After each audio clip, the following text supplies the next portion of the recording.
Diceritakan pada sekitar tahun 1700 sampai 1734 Masehi, yaitu pada masa kekuasaan Sultan Hamidullah atau yang lebih dikenal dengan Sultan Tahmidullah bin Sultan Tahlilullah.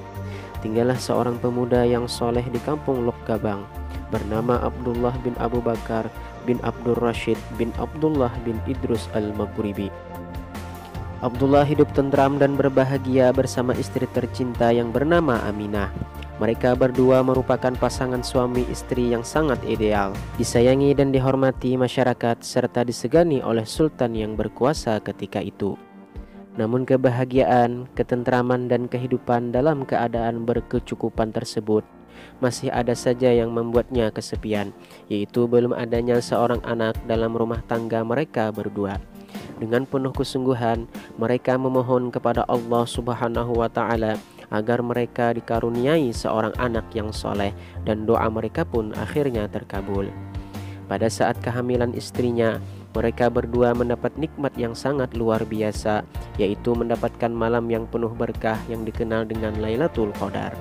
Kesempatan itu mereka pergunakan untuk memperbanyak ibadah dan bermunajat kepada Allah Subhanahu wa Ta'ala agar anak yang sedang dikandungnya menjadi seorang anak yang alim dan berakhlak mulia. Alangkah bahagianya hati keduanya sehingga keduanya selalu memanjatkan puji dan syukur kepada Allah Subhanahu wa Ta'ala serta meningkatkan amal ibadahnya sebagai realisasi rasa syukur terhadap nikmat yang diberikan Allah Subhanahu wa Ta'ala kepada mereka. Permohonan yang selalu dipinta keduanya membuahkan hasil. Pada malam Kamis pukul 3 dini hari tanggal 15 Safar 1227 Hijriah yang bertepatan dengan tanggal 19 Maret 1710 Masehi, lahirlah seorang putra yang sangat dinanti-nantikannya, bayi yang sangat tampan dan mungil. Keduanya memberi nama dengan Muhammad Ja'far, yang kelak setelah remaja diganti dengan nama Muhammad Arsyad. Keduanya memberikan pendidikan yang sangat baik. Yang pertama diberikan kepadanya pelajaran membaca dan menulis Al-Quran. Dikarenakan kecerdasan yang dimilikinya, maka ketika usianya menginjak 7 tahun, sang sultan tertarik untuk mengasuh dan memberikan pendidikan ilmu agama di dalam lingkungan istana. Dengan izin kedua orang tuanya, sang sultan membawa ke istana untuk digambleng agar menjadi orang yang berpengetahuan. Setelah menginjak usia dewasa, sekitar umur 30 tahun, ia dinikahkan oleh sultan dengan seorang warga istana yang dikenal sebagai wanita yang taat dalam beragama, yang bernama Bajud. Mulailah mereka hidup dalam sebuah mahligai rumah tangga. Pada suatu saat berangkatlah ia ke tanah suci Mekah guna menunaikan ibadah haji serta untuk menuntut ilmu agama dengan biaya penuh dari sang sultan, dengan harapan agar di kemudian hari ilmu yang sudah diperoleh itu dapat diajarkan ke sekitar wilayah kerajaan Banjar.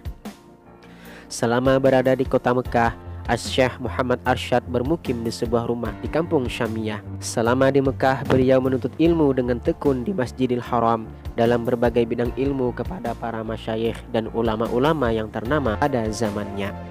Di antara guru-guru Asy-Syaikh Muhammad Arsyad, yaitu yang pertama adalah Al-Alamah Asy-Syaikh Athaillah bin Ahmad Al-Misri Al-Ajhari. Yang kedua, Syekhul Islam Imamul Haramin Al-Alamah Asy-Syaikh Muhammad bin Sulaiman Al-Kurdi. Yang ketiga, Al-Imam Al-Arif Billah Asy-Syaikh Muhammad bin Abdul Karim As-Saman Al-Madani Al-Qadir Al-Hasani di kota Madinah.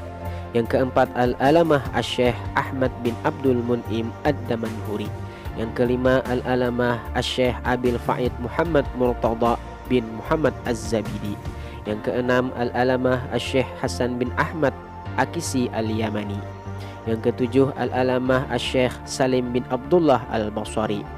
Yang kedelapan, Al-Alamah Asy-Syaikh Shiddiq bin Umar Khan. Yang kesembilan, Al-Alamah Asy-Syaikh Abdullah bin Hijazi Asy-Syarqawi. Yang kesepuluh, Al-Alamah Asy-Syaikh Abdurrahman bin Abdul Aziz Al-Maghribi. Yang kesebelas, Al-Alamah Asy-Syaikh Asy-Syayyid Abdurrahman bin Sulaiman Al-Ahdal. Yang ke-12, Al-Alamah Asy-Syaikh Abdurrahman bin Abdul Mubin Al-Fatani. Yang ke-13, Al-Alamah Asy-Syaikh Abdul Ghani bin Syekh Muhammad Al-Hilali. Yang ke-14, Al-Alamah Asy-Syaikh Abid As-Sandi.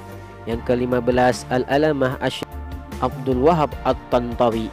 Yang ke-16 Al-Alamah Asy-Syaikh Muhammad bin Ahmad Al-Jauhari. Yang ke-17 Al-Alamah Asy-Syaikh Muhammad Zain bin Faqih Jalaluddin Aceh. Guru-guru yang banyak memberikan sanadnya antara lain adalah: yang pertama Al-Alamah Asy-Syaikh As-Sayyid Abil Fa'id Muhammad Murtada bin Muhammad Az-Zabidi. Yang kedua Al-Alamah Asy-Syaikh As-Sayyid Sulaiman bin Sulaiman Al-Ahdal. Yang ketiga Al-Alamah Asy-Syaikh Salim bin Abdullah Al-Basri Al-Makki. Dan yang keempat Al-Alamah Asy-Syaikh Hasan bin Ahmad Akisi Al-Yamani.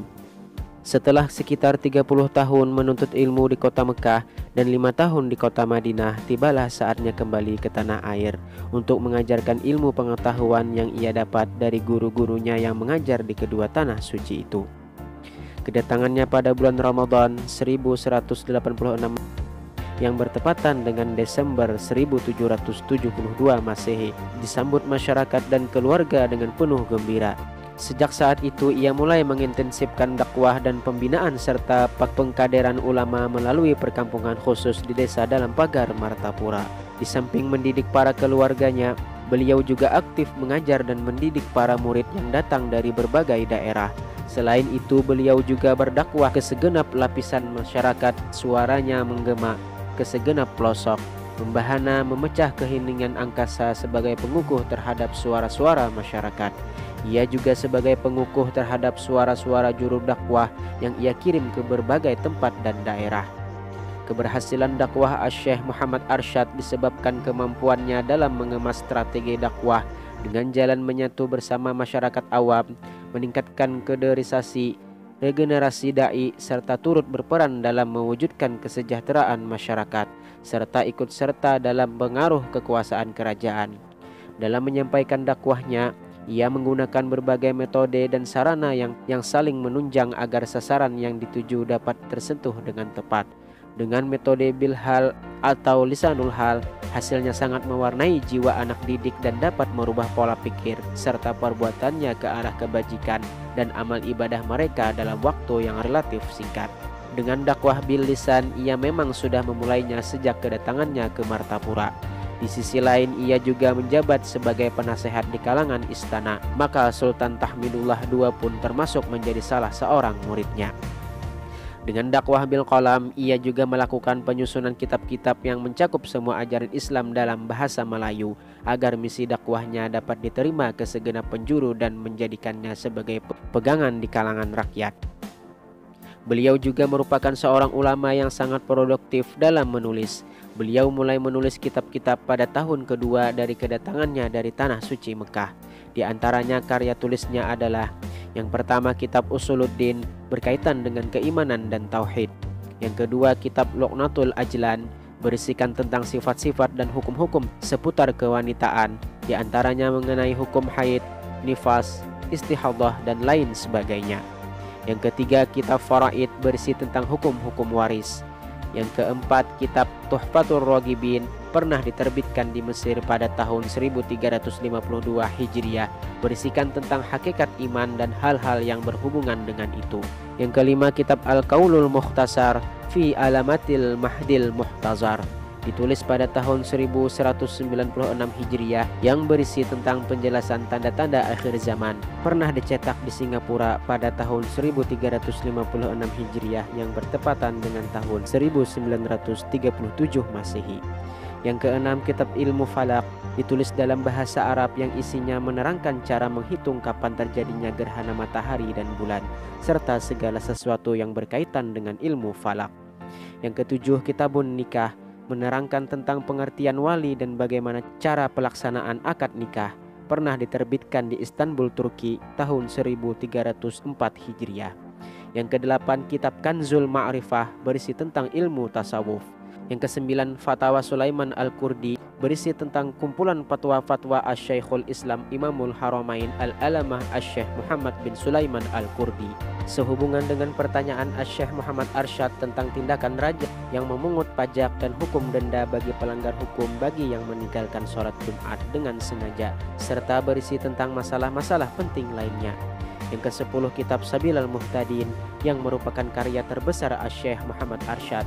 Kemasyhuran kitab ini bukan hanya di Indonesia, bahkan sampai ke seluruh penjuru Malaysia, Thailand, Kamboja dan Brunei. bahkan menjadi khazanah kepustakaan bagi perpustakaan-perpustakaan besar di negara-negara Islam di dunia, termasuk Mekah, Madinah, Mesir, Turki, dan Beirut. Kitab ini ditulis atas permintaan Sultan Tahmidullah II pada tahun 1193 Hijriah, ditulis dalam bahasa Melayu dan selesai pada hari Ahad, tanggal 27 Rabiul Akhir 1195 Hijriah. Kitab ini pertama kali dicetak pada tahun 1300 Hijriah di kota Mekah dan dicetak lagi di Istanbul, Turki tahun 1302 Hijriah. Lalu dicetak kembali di Mesir pada tahun 1307 Hijriah. Yang ke-11, Mushaf Al-Quran Al-Karim, mulai ditulis pada tahun 1779 Masehi yang dilengkapi dengan qiraah Ibnu Katsir dan Warshi di tepinya. Terdiri dari 3 jilid yang masing-masing terdiri dari 19 juz. Ini menunjukkan tingginya budaya seni yang dimilikinya. Hiasan kaligrafi ia wujudkan kombinasi antara budaya Islam dan ciri khas daerah Banjar yang sangat menarik dan mempunyai arti ibadah sehingga dikagumi oleh pakar-pakar budaya serta seni Islam di Indonesia dan dunia. Dengan penuh semangat yang membara, beliau berjuang dengan ikhlas dan hanya karena Allah Subhanahu wa Ta'ala. Ia berdakwah tanpa pamrih, tak pernah ada kata berhenti, tak pernah merasa terbebani dengan dakwah. Halangan dan rintangan tidak menjadi kendala baginya, sebagaimana semangat yang dibingkai dalam filosofi Jawa, rawe-rawe rantas malang-malang putung. Demikian tampaknya tekad Asy-Syaikh Muhammad Arsyad yang dapat merambah rimba raya kegelapan jiwa para umat. Di setiap bulan Ramadan, ia selalu bertemu dengan malam yang penuh berkah. Dalam kesempatan ini ia gunakan untuk berdoa agar diberikan ilmu yang bermanfaat bagi dirinya sendiri, anak keturunannya, serta para muridnya hingga turun-temurun. Doa tersebut ternyata dikabulkan oleh Allah Subhanahu wa Ta'ala. Terlihat sungguh banyak sekali keturunan dan murid-muridnya yang menjadi orang alim. Al-Alamah Asy-Syaikh Muhammad Arsyad Al-Banjari mempunyai saudara 4 orang, diantaranya adalah Abidin, Haji Zainal Abidin, Diang Panangah, dan Nurmin. Karena keadilan dan kebijakannya terhadap para istrinya, maka ia sanggup mempunyai istri sampai 4 orang dalam keadaan rukun. Apabila meninggal salah seorang dari mereka, ia pun menikah lagi sehingga total ia pernah menikah 11 kali. 11 orang istrinya tersebut adalah Tuan Bajut, Tuan Bidur, Tuan Lipur, Tuan Guat atau Guat Niu, Turiah, Ratu Aminah, Tuan Palung, Tuan Kadarmanik, Tuan Markidah, Tuan Liuh, dan Tuan Tuandai. Dari hasil pernikahannya dengan beberapa istri itu, beliau mendapatkan banyak keturunan. Di antaranya putera dan putrinya adalah Syarifah, Aisyah, Haji Abu Su'ud, Sa'idah, Haji Abu Naim, Khalifah Haji Syahabuddin, Aisyah, Khalifah Haji Hasanuddin, Khalifah Haji Jainuddin, Raihanah, Hafsah, Mufti Haji Jamaluddin, Nurain, Amah, dan Cie, serta Mufti Haji Ahmad, Safiyah, Safura, Maimun, Solehah, Muhammad, Maryamah, Salman, Salmah, dan Salimah. Dari keturunan beliau inilah terlahir para ulama yang sangat terkenal keilmuannya, baik di daerah asalnya Kalimantan hingga ke daerah-daerah lainnya di Indonesia, bahkan sampai ke negara-negara Islam di dunia. Ketika dalam keadaan sakit, ia memanggil semua anak cucu dan ia menyampaikan nasihatnya kepada mereka untuk selalu tabah dalam menghadapi segala sesuatu dan agar terus melanjutkan kiprahnya dalam mengemban misi dakwah dan memantapkan hidup beragama.